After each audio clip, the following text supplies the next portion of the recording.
Welcome to another episode of the Pierce Brothers. I'm Jake. Today we're going to be taking a look at my Uberti Dragoon cartridge conversion. So this was started off life as a Uberti Whitneyville Dragoon is what they call this model. So it's got kind of the Walker style grip.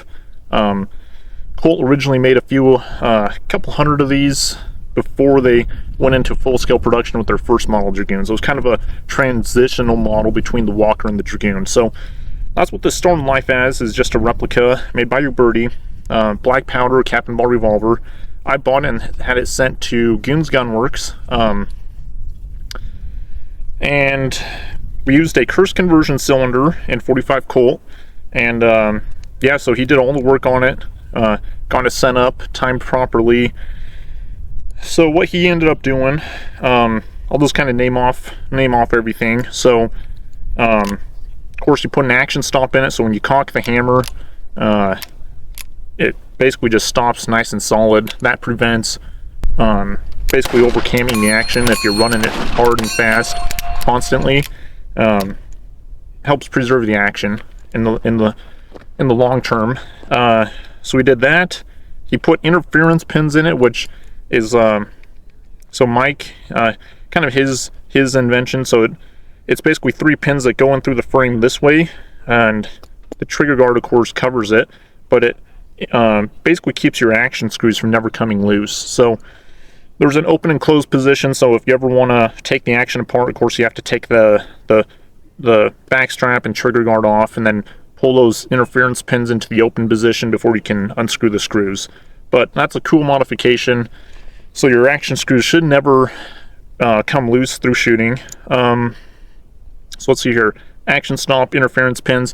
He does coil springs, so we got a coil bolt and trigger spring and a coil hand spring. It still maintains its V mainspring, which is just a flat spring.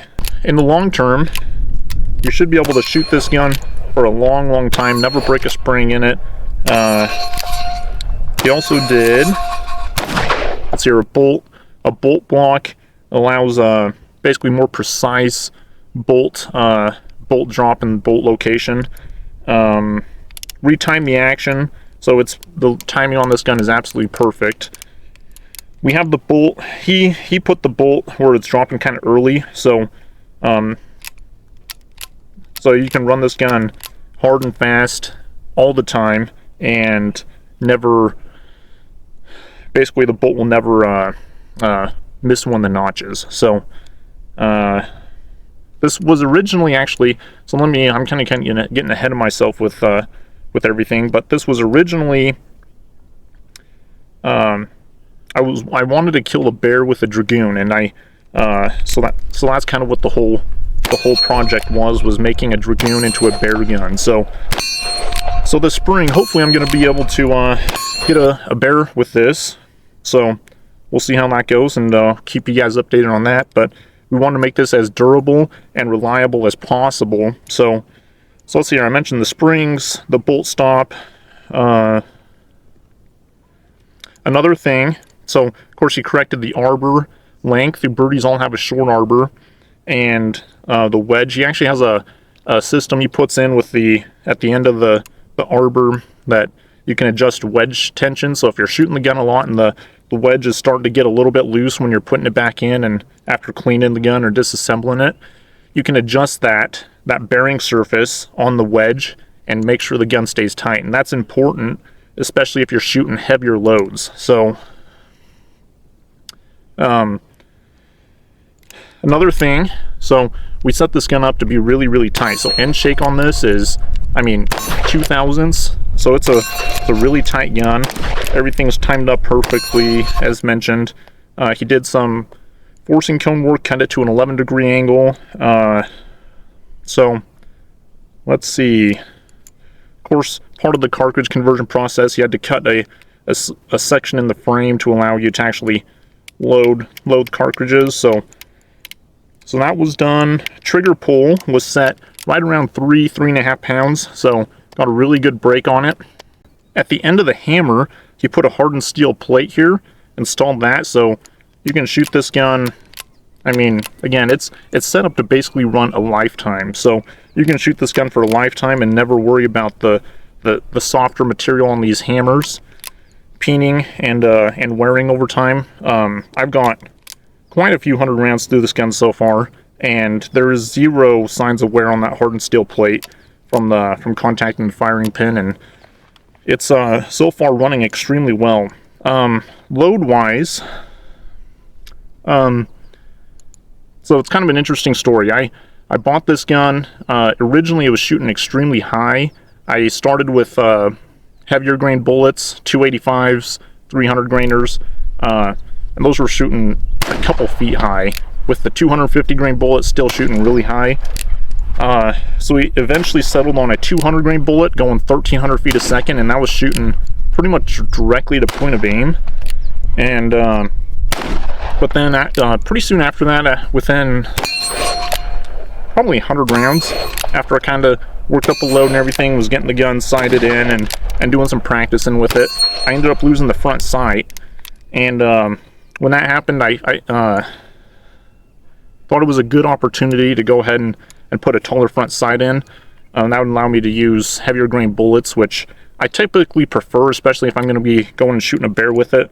So got a new front sight on it, and it's shooting pretty much directly to point of aim with a 250 grain bullet now. So that's good. Yeah, kind of glad that actually happened. So another thing, the Kursk cylinders, as coming from the factory, this one in particular had extremely tight throats.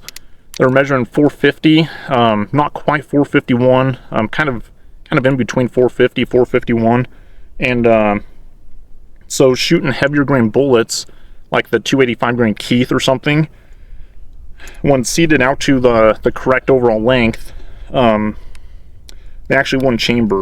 So they would go in almost all the way, just, you know, ever so slightly, not quite chambered, you know, so just almost there but not quite. So my dad actually had him go ahead and recut the chambers. So the ones on this one now are, or I should say the throats, not the chambers. Recut the throats.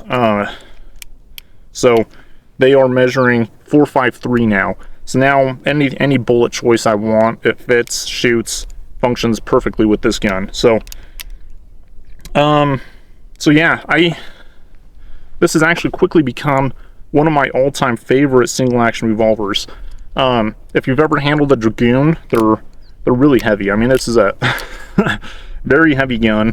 But the positive side with that is it really soaks up the recoil of the 45 Colt. So shooting this compared to a single-action Army or even a Ruger,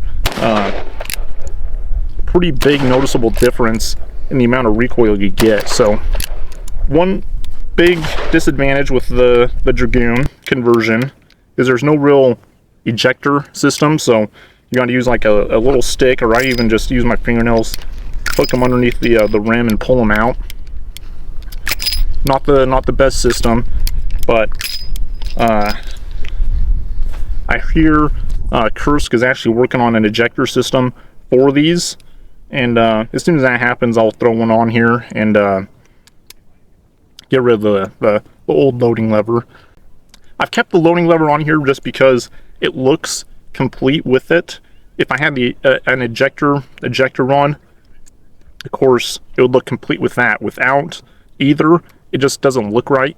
I did zip tie this up because it has a tendency to fall down with heavier loads. So, and where it's literally serves no purpose, I figured I'd just zip tie it up. So yeah, this is my Dragoon 45 Colt conversion gun, bear gun. So hopefully I'll kill a bear with it this spring, and keep you guys updated on that.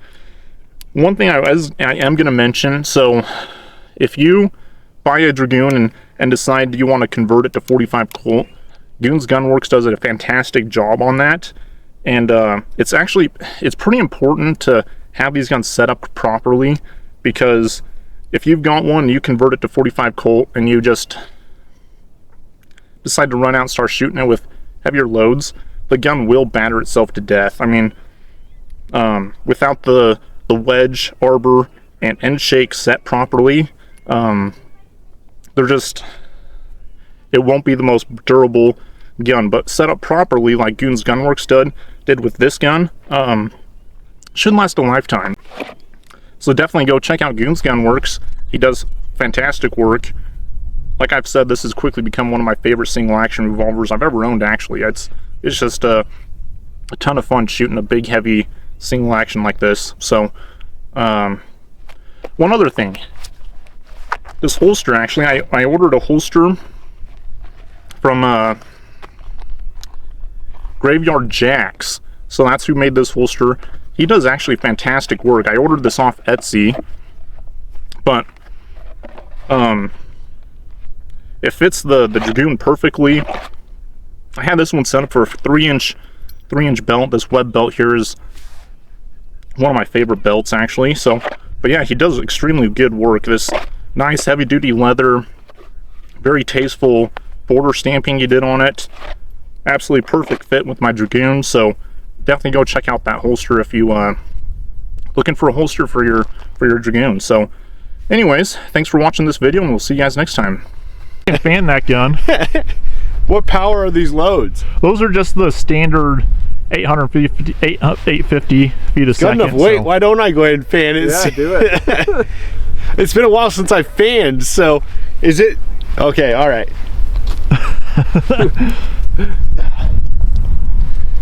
We'll see if that hand holds out. It's kind of hurting.